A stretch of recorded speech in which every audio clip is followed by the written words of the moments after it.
Title: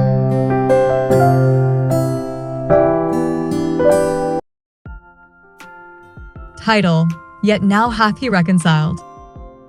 Having shared that Christ has already reconciled all things unto himself.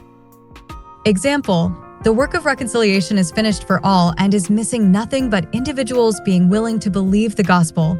Paul now contrasts an in time past with a but, yet, now. And you, that were sometime alienated and enemies in your mind by wicked works, yet now hath he reconciled in the body of his flesh through death, to present you holy and unblameable and unreprovable in his sight. If you continue in the faith grounded and settled, and be not moved away from the hope of the gospel, which ye have heard, and which was preached to every creature which is under heaven. Whereof I, Paul, am made a minister. Colossians 1 verses 21 to 23. Let's break this down.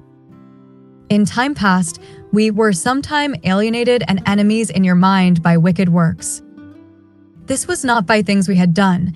Rather, it was because of our union with sinful Adam. Example: we sinned because we were born sinners, cause and effect.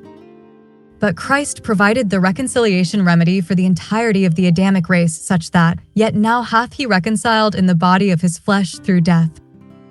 And this reconciliation stands as a completed work, accomplished by his death/burial/resurrection, and not needing any work of Adam's progeny. Only their belief that he has done this for them, 1 Corinthians 15 verses 1 to 4. The result of believing and receiving reconciliation is that Christ may present you holy and unblameable and unreprovable in his sight. Nothing is missing. You are forgiven all trespasses, complete in him, and the righteousness of God in him. And you add nothing to this provision, as your reconciliation is based totally on the finished work of Christ. Many will take the next verses and try to make it about themselves and what man might add or subtract from the finished work of Christ if you continue in the faith grounded and settled and be not moved away from the hope of the gospel, which ye have heard, and which was preached to every creature which is under heaven. But this is not a work salvation statement, rather it is a walk thereafter statement.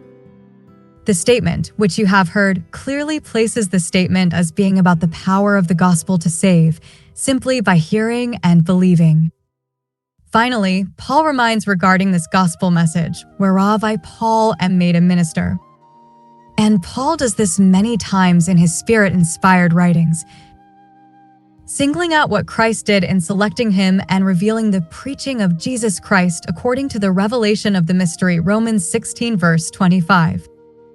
All the above is something that the student of the word must deal with, not skipping over it till a convenient season, as Felix suggested, Acts 24 verse 25.